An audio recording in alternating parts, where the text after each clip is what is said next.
Bismillahirrahmanirrahim. Assalamualaikum warahmatullahi wabarakatuh.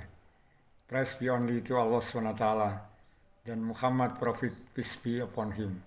Good morning, how are you? Bagaimana kabarnya anak-anak kelas 7? Semoga kalian dalam keadaan sehat dan Pak Guru memberikan motivasi kepada kalian agar semangat belajar, rajin belajar. Karena hanya anak-anak yang demikian yang insya Allah akan berhasil dalam belajarnya maupun hidupnya. Dan buanglah jauh-jauh sifat malas, karena sifat malas itu hanya akan mengantarkan kepada kebodohan. Baiklah anak-anak, pada kesempatan kali ini Pak Guru akan membantu kalian belajar bahasa Inggris, khususnya yang berkaitan dengan tata bahasa atau grammar. Kita akan pelajari tentang pronoun atau kata ganti orang. Kita perlu belajar pronoun karena ini sangat penting di dalam kita mengawali belajar bahasa Inggris. Karena ini akan selalu dipakai. Betapa pentingnya pronoun karena kalimat itu akan menjadi baik, indah kalau ada pronoun atau kata gantinya. Untuk itu perhatikanlah perubahan dari subjek, objek, dan sebagainya sehingga kalian bisa memahami apa yang Pak Guru jelaskan ini. Baiklah anak-anak, sekarang kita mulai saja. Baiklah, sekarang kita mulai dengan pelajari pronoun. Yang pertama kita pelajari adalah pengertian subjek pronoun. Subjek pronoun dalam bahasa Indonesia sering dikenal dengan kata ganti penunjuk, yang berarti kata-kata yang digunakan untuk menunjuk orang, hewan, maupun benda mati, dalam jumlah sedikit maupun banyak, dan ditempatkan sebagai subjek atau pokok kalimat dalam kalimat. Kamu juga sering mengaplikasikan subjek pronoun dalam percakapan bahasa Indonesia sehari-hari, seperti penggunaan kata saya, kamu, mereka, dia. Subjek pronoun selalu ditempatkan di awal kalimat. Sekarang perhatikanlah perubahan English pronoun ini. Dalam bahasa Inggris, pronoun ini dibagi menjadi subjek pronoun, kata ganti yang berfungsi sebagai subjek. Kemudian objek pronoun, kata ganti yang berfungsi sebagai objek, dan possessive adjective, yaitu kepemilikan sifat. Kemudian possessive pronoun, kata ganti milik, dan yang terakhir adalah reflexive pronoun, kata ganti yang menunjukkan diri. Nah, di situ dijelaskan untuk the first person, untuk subjek pronoun adalah I, saya. Kalau menjadi objek pronoun maka berubah menjadi me. Kalau menjadi possessive adjective, yaitu sifat milik, maka berubah menjadi my. Kemudian pada possessive pronoun, yaitu kata ganti milik, maka berubah menjadi mine. Kemudian pada reflexive pronoun, maka berubah menjadi myself. Kemudian pada the second person, ini subjek pronounnya adalah you, kamu. Pada objek pronoun berubah menjadi you, possessive adjective menjadi your, possessive pronoun menjadi yours, reflexive pronoun menjadi yourself. Kemudian the third person. Pada subjek pronoun he, dia laki-laki, maka pada objek pronoun berubah menjadi him. Possessive adjective berubah menjadi his, possessive pronoun menjadi his, reflexive pronoun menjadi himself. Kemudian pada the third person, untuk perempuan, ini pada subjek pronoun adalah she, dia perempuan. Berubah menjadi objek pronoun menjadi her. Pada possessive adjective menjadi her, possessive pronoun menjadi hers, reflexive pronoun menjadi herself. Kemudian pada the third thing, untuk orang ketiga, benda, ini pada subjek pronoun adalah it. Pada objek pronoun sama it, possessive adjective its. Kemudian possessive pronoun ini tidak digunakan, dan reflexive pronoun adalah itself. Kemudian pada the first person untuk plural atau jamak, pada subjek pronoun adalah we, kami atau kita. Pada objek pronoun berubah menjadi us. Pada possessive adjective maka berubah menjadi our. Pada possessive pronoun berubah menjadi ours. Pada reflexive pronoun berubah menjadi ourselves. Kemudian the second person untuk plural. ini you, kamu. Pada objek pronoun sama, yaitu you, dan possessive adjective menjadi your, possessive pronoun yours, reflexive pronoun yourselves. Dan the third person and thing plural untuk orang ketiga tunggal dan benda untuk jamak. Pada subjek pronoun they, mereka. Objek pronoun berubah menjadi them.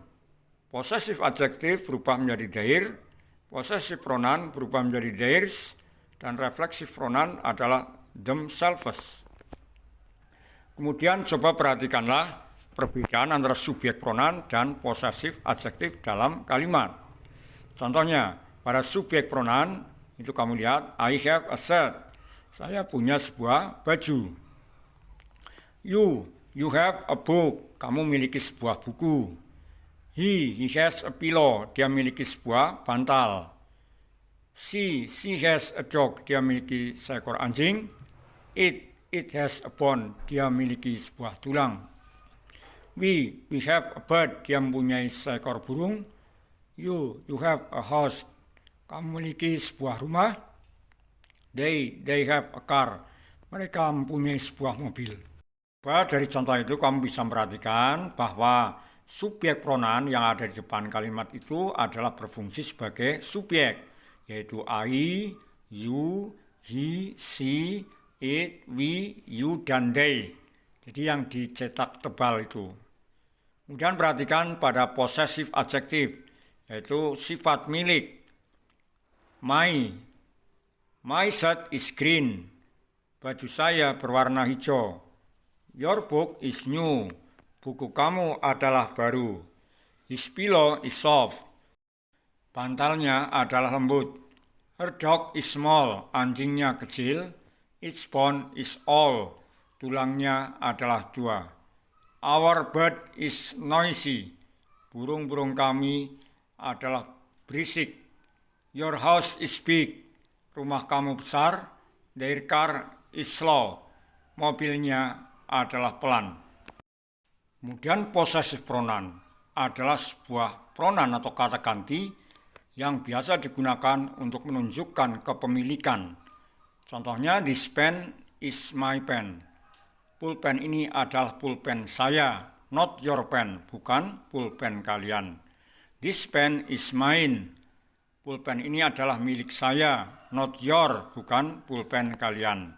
Jadi mine ini adalah this is my laptop, it's mine. Ini adalah laptop saya. Ini laptop kepunyaan saya. Kemudian coba kamu perhatikan penjelasan tentang possessive pronoun, yaitu kata ganti kepemilikan. Possessive pronoun are words used to indicate that something belongs to someone or has a direct relationship with someone else. Possessive pronoun adalah kata-kata yang digunakan untuk menunjukkan bahwa sesuatu itu kepunyaan seorang atau memiliki hubungan yang langsung dengan orang lain. Sekarang coba perhatikan contoh dari possessive pronoun. Mine. Her parents were far more liberal than mine. Orang tuanya jauh lebih liberal daripada orang tuaku. Yours. You probably picked up my keys instead of yours. Anda mungkin mengambil kunci saya, bukan kunci Anda. His. You probably picked up my keys instead of his. Anda mungkin mengambil kunci saya, bukan kuncinya. Hers. Your account of events does not correspond with hers. Akun kejadian kamu tidak berkaitan dengannya. Ours. Your dormitory is no better than ours. Asrama kamu tidak lebih baik daripada kami. Theirs. His view eventually prevailed over theirs. Pandangannya akhirnya menang atas pandangan mereka. Yours. Our house is not comparable with yours.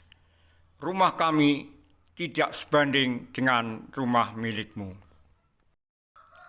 Nah, coba memperhatikan penggunaan daripada possessive pronoun mine, yours, his, hers, our, their, and yours.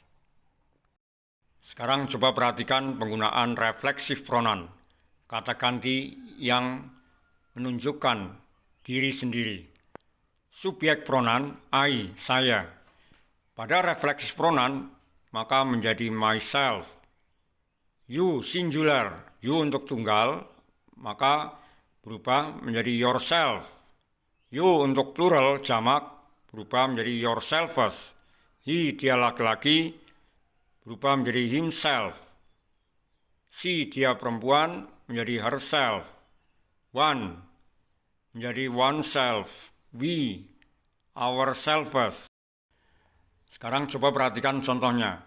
She made herself a cup of tea. Dia membuat sendiri cangkir teh. Jason read quietly to himself.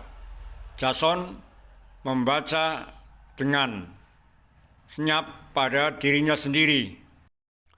Parents often blame themselves for the way their children behave. Orang tua sering menyalahkan mereka sendiri seperti cara anak-anak mereka berperilaku. Nah, itu cara penggunaan reflexive pronoun dalam kalimat. Maka perhatikanlah agar kamu bisa memahaminya. Demikian yang bisa Pak Guru jelaskan dalam kesempatan kali ini. Mudah-mudahan kamu bisa memahami apa yang Pak Guru jelaskan. Kalau ada hal-hal yang kurang jelas, kalian bisa bertanya kepada Pak Guru atau siapapun yang bisa membantu kalian dalam belajar bahasa Inggris. Oke, thank you very much. See you later in the next meeting. Goodbye. Assalamualaikum warahmatullahi wabarakatuh.